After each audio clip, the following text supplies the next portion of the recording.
നമസ്കാരം പ്രിയപ്പെട്ടവരെ.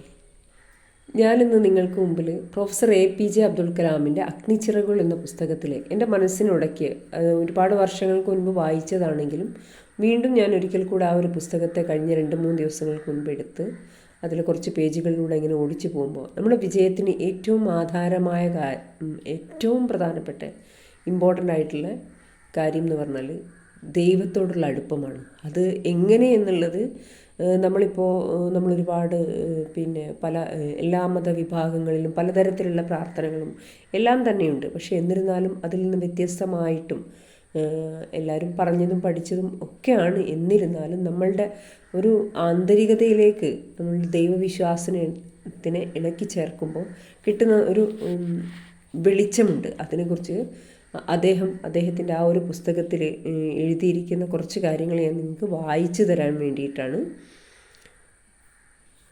ഈശ്വരനുമായി ഒരു പ്രവൃത്തി പങ്കാളിത്തം നിലനിർത്തുന്ന വ്യക്തി എന്ന നിലയിൽ ഞാൻ എന്നും ദൈവവിശ്വാസമുള്ളവനാണ്. ഏറ്റവും നന്നായി പ്രവർത്തിക്കാൻ യഥാർത്ഥത്തിലുള്ളതിനേക്കാൾ കഴിവ് വേണമെന്ന് എനിക്കറിയാമായിരുന്നു. ആകയാൽ ദൈവത്തിന് മാത്രം നൽകാനാവുന്ന സഹായം എനിക്ക് ആവശ്യമാണ്. ഞാൻ എൻ്റെ കഴിവിൻ്റെ ഒരു യഥാർത്ഥ കണക്കെടുത്തു. എന്നിട്ട് അത് 50% കണ്ട് ഉയർത്തി. പിന്നെ എന്നെ പൂർണ്ണമായി ദൈവ തൃക്കരങ്ങളിൽ സമർപ്പിക്കുകയും ചെയ്തു. എന്നും എനിക്ക് വേണ്ട ശക്തി ഈ പങ്കാളിത്തത്തിലൂടെ ലഭിച്ചിട്ടുണ്ട്. മാത്രമല്ല അതെന്നിലേക്ക് ഒഴുകിയെത്തുന്നതായി അനുഭവിച്ചറിയാനും സാധിക്കുന്നു. എനിക്കിന്ന് ഉറപ്പിച്ച് പറയാൻ കഴിയും, നിങ്ങളുടെ ലക്ഷ്യങ്ങൾ നേടിയെടുക്കുവാനും സ്വപ്നങ്ങൾ സാക്ഷാത്കരിക്കുവാനും സഹായിക്കുന്ന വിധത്തിൽ ഈ ശക്തിയുടെ രൂപത്തിൽ ദൈവരാജ്യം നിങ്ങളുടെ ഉള്ളിൽ തന്നെയുണ്ട്. ഈ ആന്തരിക ശക്തിയുടെ പ്രതിപ്രവർത്തനത്തെ നിർണായകമാക്കി തീർക്കുന്ന വ്യത്യസ്തമായ നിരവധി തരത്തിലും തലങ്ങളിലുമുള്ള അനുഭവങ്ങളുണ്ട്. ചിലപ്പോൾ നാം തയ്യാറാണെങ്കിൽ ദൈവവുമായുള്ള ഏറ്റവും സൗമ്യമായൊരു സമ്പർക്കം നമ്മെ ഉൾക്കാഴ്ചയാലും വിജ്ഞാനത്താലും നിറയ്ക്കും. ഇതൊരു പക്ഷേ വരുന്നത് മറ്റൊരു വ്യക്തിയുമായുള്ള കൂടിക്കാഴ്ചയിൽ നിന്നാകാം. ഒരു വാക്കിൽ നിന്നോ ചോദ്യത്തിൽ നിന്നോ അംഗചലനത്തിൽ നിന്നോ നോക്കിൽ നിന്നു പോലുമോ ആകാം.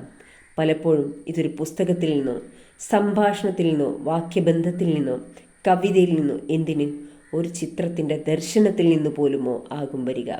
യാതൊരു മുന്നറിയിപ്പുമില്ലാതെ തികച്ചും നവ്യമായ എന്തോ ഒന്ന് നിങ്ങളുടെ ജീവിതത്തിലേക്ക് തുളച്ചു കയറുന്നു.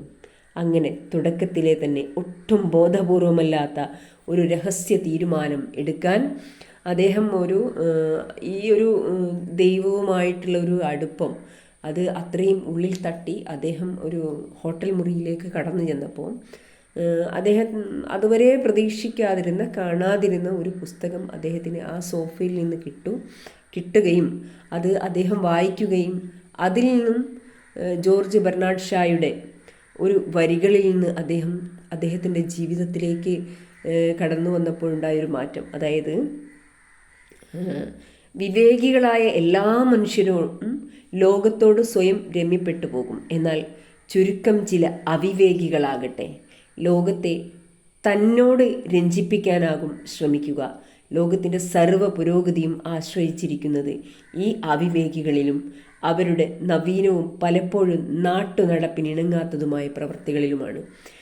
ഇത് എന്താണെന്ന് വെച്ചാൽ നമ്മൾ ചില ആളുകളുടെ പ്രവർത്തനങ്ങളാണ് ഒരു വട്ടാണ്, അല്ലെങ്കിൽ അയാൾ ഇങ്ങനെയാണ്, നമ്മൾ അവരെ കളിയാക്കാൻ ശ്രമിക്കും പലപ്പോഴും. അപ്പോൾ ആ ഒരു എന്താ പറയുക, ലോകത്ത് വരുന്ന 100% ആളുകളിൽ 1% കൈകളിലാണ് നമ്മുടെ ലോകത്തിൻ്റെ നടപ്പും എല്ലാം തന്നെ നിലനിൽക്കുന്നത്. അപ്പോൾ ഈ ഒരു ചെറിയ എന്നാൽ വലിയൊരു പാഠം നിങ്ങൾക്കൂടെ പറഞ്ഞു തരാൻ വേണ്ടിയിട്ടുള്ള എൻ്റെ ആഗ്രഹമാണ് ഈ ഒരു വീഡിയോയിലൂടെ നിങ്ങൾക്ക് മുന്നിലെത്തിച്ചത്. Thank you.